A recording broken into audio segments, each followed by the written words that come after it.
So we're going to start with this, helping students create claims. And not just to create claims, but to create claims that are defensible and arguable. And that's one thing that Hillocks really focuses on in his writing about argumentation. So it's pretty easy for kids to say what they think. It's not as easy for them to say things that are defensible and arguable. And so Hillocks has this, and Wilhelm uses this all the time, a process for testing and revising claims. They call it PMI, which stands for plus, minus, interesting. I've actually found with my students that FAI works better, that they can understand FAI a little bit better than they can understand PMI. So PMI, plus, minus, interesting. FAI is for against, interesting. And we're going to use the FAI process today, just so you can see what that looks like. So what the idea is that once students have written their own claims, they have been trained to go through this process of testing them, and they can test each other's claims to make sure that they're defensible, arguable claims. But first, you have to obviously practice that together. And a great way to do that is to come up with a claim that hopefully students haven't thought of before. That you think passes the test, that you can test it, and there's something you can say for it, something you can say against it, and that it's interesting, so it's both defensible and arguable. Jeff Wilhelm, when he does this, he uses the claim, all cars should be yellow, and then goes through this process of analyzing that particular claim. The one that they mention in the book, if you've read it or you'll see, is that the claim that people should have to wear an indication of their emotions on their body someplace. So how you're feeling that day, you should have to have a happy face or a sad face or a goofy face, and then to go through that. So those are both really good ones. I came up with one that I think about a lot, and I don't know why I think about it a lot, but it's something that I think is an interesting claim, and that it makes for interesting conversations through this testable process. So we're going to go through this process of testing a claim with one that I have written. So my claim is we should eliminate cash, and by that I mean dollars and coins. So I think that we as a society should completely get rid of the actual physical money, okay? So the first step in this process, we're going to test this together and see if it passes the test, if it's both arguable and defensible. So we start with for. What would we say for the claim that we should eliminate cash, dollars, and coins? So take about 3 minutes at your table and come up with as many reasons as you can for why this would be a good thing to eliminate cash. Okay, go. And I'm going to have each table just share out one really quick. It's dirty. Money is dirty. Okay? What else? It's another reason why this would be a good idea. Yeah. Cash transactions are slow. And plastic is okay. You're a fast society. Great, yep. Yeah. Would reduce hunger. Okay, great. There's an ongoing cost to create cash and maintain it. Mm-hmm. Yeah, this conversation is happening right now. I think it's in Canada about the pennies. They're just starting with that, whether or not it's cost effective to keep producing pennies.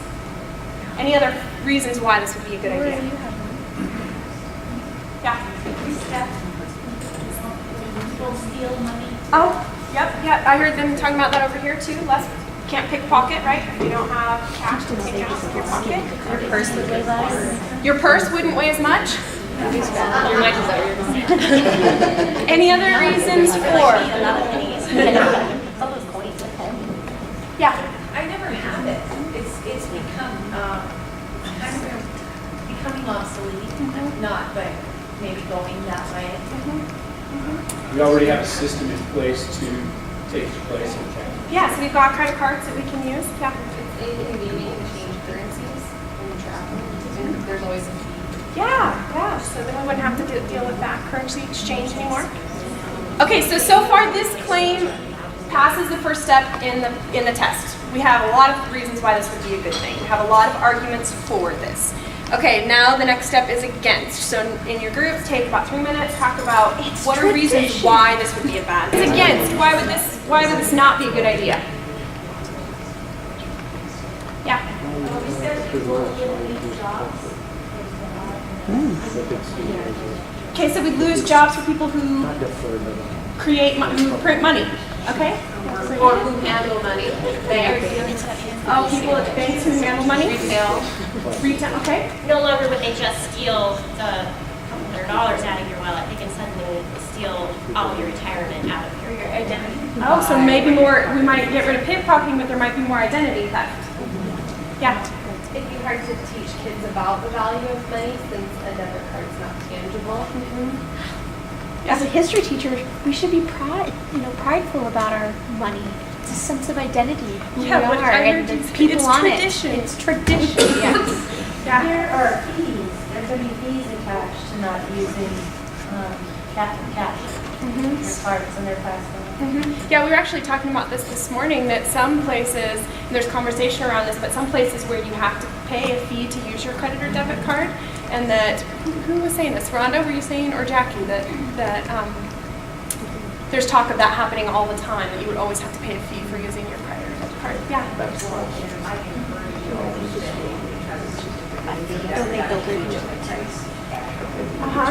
So it might encourage overspending. And I know that's a strategy my husband and I have used when we're trying to limit our spending, where we will take out a certain amount of cash and that's all you get. Because there's something about cash or a card, it's really easy to just swipe that thing and not think about it as real money. Yeah. When you use cash, you remain anonymous. You're not leaving it. Yeah. If there's an apocalypse, all computers go down. There's a zombie apocalypse. You asked her for her swear. Chris, next one. I think that, You know, this is you know, the tax issue of privacy, cash is harder to track, and then the second thing is, how would you teach fractions to kids? Giving change. Yeah. I know we're running out, but I thought of another one for 4. You can buy things that are locally sourced when your money's digital. You know, like when you have money, you're forced to stay with it.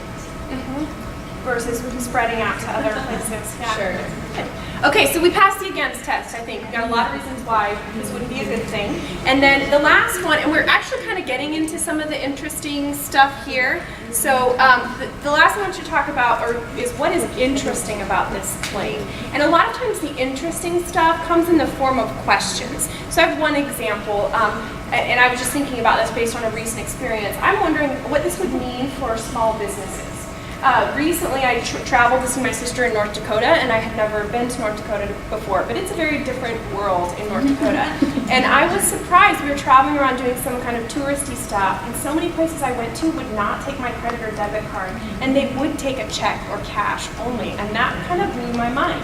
And I think that's because of the fees that are attached. So one thing that I think is interesting here is what would happen, what would this mean for small businesses in the larger scheme of things? Yeah. Even in the urban setting, like I spent a lot of time in New York City, and you'd be surprised how many like bars and stuff, they don't take any credit cards. They want cash only. That's it. Yeah. They don't care if it's pennies. They want cash only. Yeah, so take a couple minutes now at your tables and talk about what's interesting about this claim. What does it make you wonder about or think about? And again, a lot of times these come in the form of questions. What would happen if, or what would this mean for? So about 2 minutes, talk about that, and then we'll share some of them. You came up with.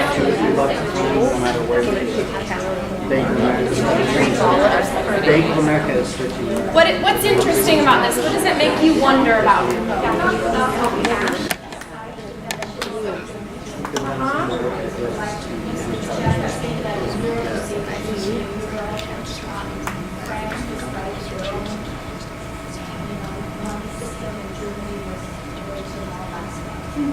Yeah, and that kind of connects back to this idea of it being tradition, this historical tradition. So we have this connection, national identity connection. So what would happen to that?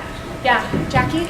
I'm really wondering what's going to happen with kids. Like, what are we going to give them to use as currency? So what would that mean for, you can't give your kid $5, right? So how would we then have to set up a system to give money to kids? Pretty great. What would the tooth fairy do? What about the tooth fairy? There's a debit card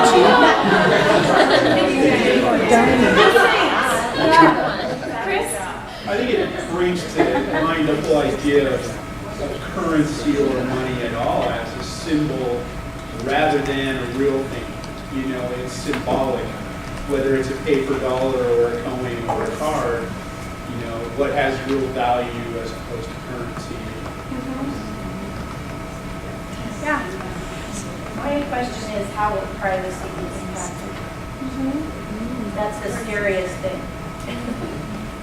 Yeah, when I've talked about this before, people have brought up this idea, and Rhonda said something about it over here. If you have cash, you can go off the grid.